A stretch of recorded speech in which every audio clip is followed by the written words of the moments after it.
Welcome, my dear viewer, to live broadcast coming from Dr. Paul Kibicho YouTube channel. And this particular time, I want us to discuss something so special about men. As you are all aware, I'm a research person. I'm a researcher. I do a lot of research. And my research involves collecting data from various quarters to be able to draw what we call empirical inferences. I do not argue from a point of ignorance, and I'll never do that because my training background and from the school of thought that I attended to, I'm a student of what we call empirical inference. Empirical inference means you collect data, you pass it through a scientific process to be able to draw what we call conclusions. So I've been able to do a lot of research and have realized that majority of us men, we are losing our lives when we are pretty young. I took a bit of time to go to Langata Cemetery last week. And believe you me, I had not gone to Langata Cemetery to attend anyone's burial. I had just gone to Langata Cemetery to carry out a simple analysis for the last 2 months, how many men have been interred into the grave and what has been their age group or age category. And over and above all, how many of them have died? You'll be surprised. I did not even require to go to the entire graveyard. I did not even require to visit everywhere gravesite, but I was able to count within a span of 2 months, we have lost more than 75 men. And remember, that is within one particular region. Remember, not all men are buried at Langata Cemetery. Many people are buried in so many places, including public cemeteries, including their homes. So I just thought, why don't I go to a place where we know people get buried? Then I can be able to extrapolate. I can be able now to generalize using that one as a sample. And I'm telling you, I was mesmerized. I was perplexed. I was flabbergasted. I was amused. I was amazed. I got worried. They disturbed my mind, gentlemen, wherever you are. My brothers, wherever you are. This is specifically for men. I have dedicated this time specifically for men. Please, men, wherever you are, take note of this. I want to remind all men, it is good to have ambitions. It is good to have what we call dreams. It is good to have goals. It is always good to keep dreaming where you want to be tomorrow. But remember, you cannot settle all financial obligations at once.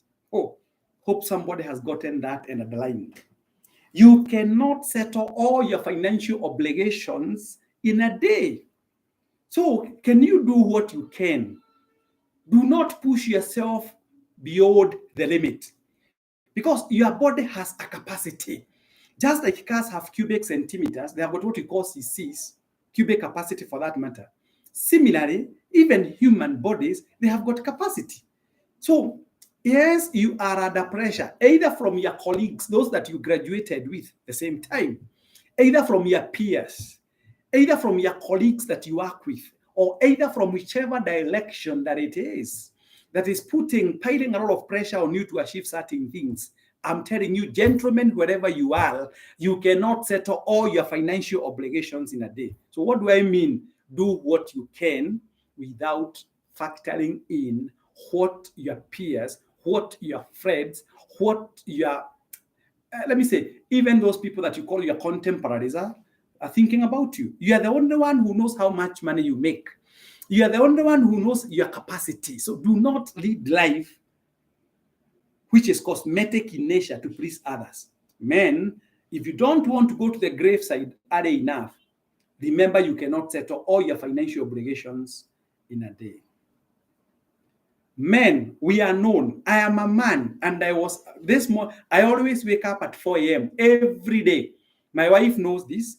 I normally pray to my God between 3:15 to 4 a.m. in the morning every day, religiously. At no one time do I find myself sleeping at 5 or 6. I'm always awake by 4, by 3:30, 4. I say my Lord's Prayer. Then after that, I prepare for my day's activities. But I'm telling you this, point number 2. that has taken so many men to the grave earlier than expected. Because the Bible says we should live up to 70 and beyond. So it is not good for us there at 50. Who will take our responsibilities? Who will educate your children? Who will take care of your wife? Who will take care of your parents if they are there and they rely on you? Who will be there? There are so many, even the nation, the family, the nation, even your church. If you go to church, everybody requires you. So where are you going at such an early age? So one thing that I want to emphasize here, and please men, take precautions on this. Please create time to rest. Even Jesus Christ himself, being a son of God, notwithstanding, he rested. 7th day he rested. So you work for 6 days, rest. And I've been telling people, I'm a perfect example. There was a time that I was actually working against the principles of life. I had worked for 24 years without a break. 24 solid years without a break. I'm telling you, I found myself at Nairobi Hospital. I was hospitalized. Now, there come a time, just like your car. If you don't service your car, it will cease. It will stop you on the road, whether you like it or not. Similarly, the body that God has given you has certain thresholds, has certain parameters. So my advice to you, wherever you are, gentlemen, and please note this, you need time to rest. Resting does not mean going to social places and taking beer. I'm going to define that. No, you need some time, gentlemen, to rest. Please take some time to rest. I have been telling people wherever I go that even tea factories, they sometimes close for maintenance and farmers don't uproot their tea bushes. Farmers don't uproot their coffee bushes. Farmers don't uproot their pyrethrum bushes. So if a machine that is being run by electricity can be put into a halt to be maintained, what about you who is running on blood? You may think that you're trying to run to make a lot of money. I'm telling you, your health is your wealth. Don't wait until such a time when the doctor will be the next person that you see every morning, attending to you, giving you some drugs to manage your high blood pressure, giving you some drugs to stop your heart, to manage what we call irregular heartbeats, arrhythmia, or atrial fibrillations. It is not right. So I'm saying, gentlemen, we must learn to create time to relax. Like those in Kenya, tomorrow is a holiday. Why can't you just go? Either relax somewhere, don't not taking beer. No, just, I'm coming to that point. Relax. My brother, you'll die early. And we do not want to lose you. You are a very important resource, not only to Quest Pinnacle Investment Ventures, not only to your wife, not only to your children, not only to your brothers and sisters and your parents, not only to the nation, even you, we value you. Please, gentlemen, note this. I'm a man and I have lived longer, or longer for that matter, depending on where you went to school. Some of us went to group of schools, others went to primary schools, government primary schools, but that doesn't matter anyway. But what I'm saying is this, gentlemen, I'm talking to gentlemen today. Please, in the event you hear that you experience a headache, don't rush for a painkiller. Your head is a control tower. And the moment you experience a headache, it is communicating. This is what we call the control tower. It is saying that your health has deviated from norm. Therefore, don't take painkillers to manage your headache. Stop taking a painkiller. Go sleep. I'm recommending that you sleep. The moment you get that you have a headache, unless it becomes persistent, take a break, take a nap, relax, sleep, and take a lot of water. Maybe your body is completely dehydrated. So take some water, and over and above all, sleep if you can. However, if symptoms persist, seek medical attention.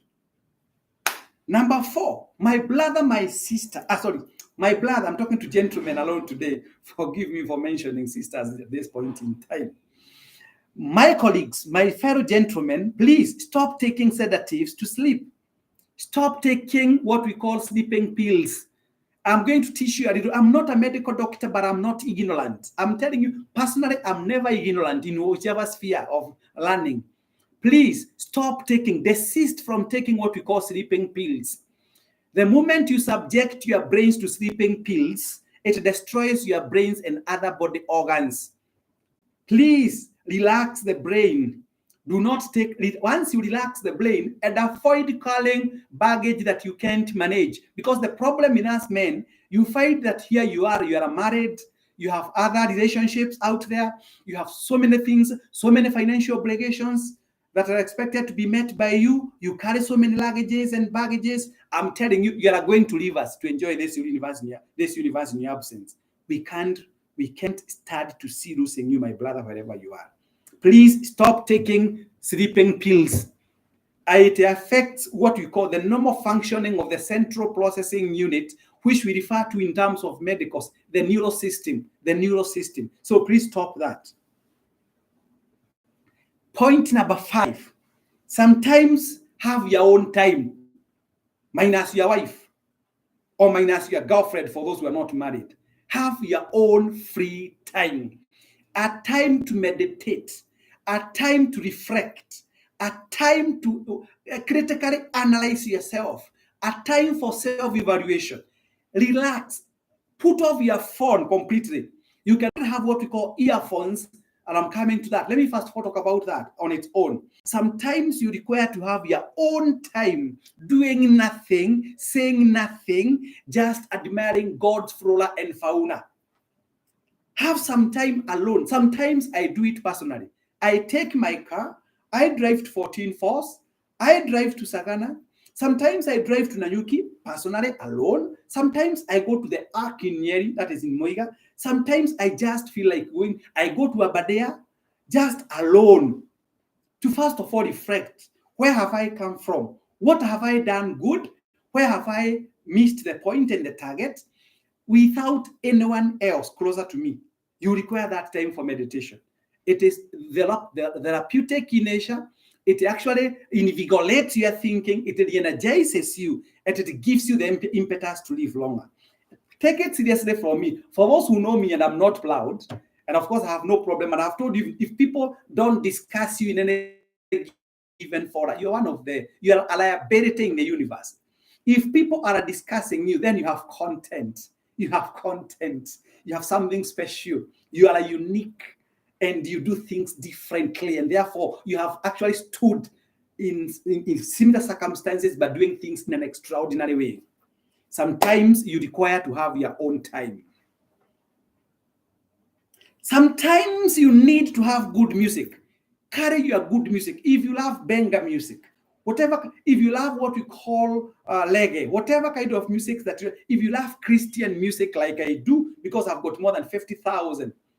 I've got more than 50,000 music songs in my house, in my car. If I go to my car, I can play songs by Samuel Logo, songs by John DiMatteo. I can all force that actually makes you relax. So have some time, carry yourself. For those who are fortunate enough, you only require to carry what we call a Bluetooth-enabled gadget.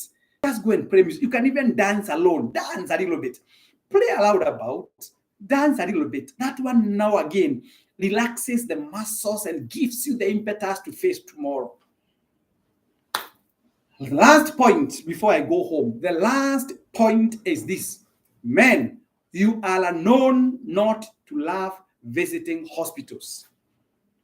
And I repeat, I have told you, for those who are joining us right now, I went to Langata Cemetery to see the number of men who have been buried within a span of 2 months, and the figures were alarming.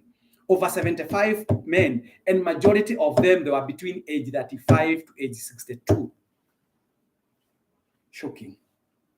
Incredibly shocking. What a discovery. Let me now explain to you this point as I bring this discussion to its tail end. The problem with us men is that we don't like going to hospital for what we call medical checkup. And if we go to hospital, we go to the hospital at the last minute, where a problem that could have been diagnosed earlier on and of course addressed now becomes the killer. So men, I'm recommending that you form this habit of going to hospital for medical, at least annual medical checkups. You can go for what we call cancer screening, men. You can go for what we call prostate cancer screening. You can go for breast cancer screening. There are so many types of cancers that affect even men. So, gentlemen, wherever you are, let me tell you, you may make yourself so busy, either making money, note that, either making money, either creating relationships that are not worthy, either taking beer or either enjoying in social joints that you even don't have time to go and have a medical checkup. My friend, the moment you get struck, the moment you get, let me tell you, sometimes take a bit of time to go to hospital, visit those wards, talk to those patients, and I'm telling you, their story is heart-rendering. It was said what we call a cold chill down your spine. To avoid that, men, I'm recommending to you as a scholar, yes, as a man of various disciplines, a man who has cut across, a trained theologian for 3.5 years, a trained motivational speaker, an author, a doctor in business and finance, a lawyer, a master's holder in business and finance, a bachelor's in business and finance, a bachelor's in law, a master's now pursuing in law. Let me tell you this, my brother, wherever you are. And you have heard me mention these words a number of times, paralysis of analysis. You may think you are doing yourself a service and you're trying to avoid spending 10, 15,000 shillings for medical checkup. The moment you go to that particular ward, you will be in a prison that you have never imagined. You will not be able to walk to the washroom. You will not be able to walk to even blush, to even, you can imagine. So the best thing that you can do once you hear this particular information, can you go for medical checkup? If you go for medical checkup, you are assured that any problem that could be forming at this point in time can be addressed earliest time possible. By so doing, we shall reduce the mortality rate for men. We shall reduce the mortality rate for husbands. We shall reduce the mortality rate for fathers. We shall reduce the mortality rate for sons. And we shall reduce the mortality rate for our army. And with those many remarks, always a pleasure talking to you. I hope this information has added value to you. It is all in your hearts now. I do not know, because you have not written to me on my wall. Why aren't you dropping me a text? Confirm what I'm saying, whether it has added value to you. And we people, we must borrow a leaf from whites. We may not admire whites, especially those of us who have intermingled with them, like me, have intermingled with them in all continents of the world. But we need to borrow something from them. They know how to appreciate information. They know how to give feedback. Even as Africans, we must have that culture. If you have said something that has added value to you, you can drop me a text on my wall. Please take note of that and please act accordingly. I have had so many people making mistakes saying that information is power. That is utter rubbish. That is what we call hogwash. In knowledge is power if it is used, if it is put into use. If you have the knowledge and you don't use it, it is useless.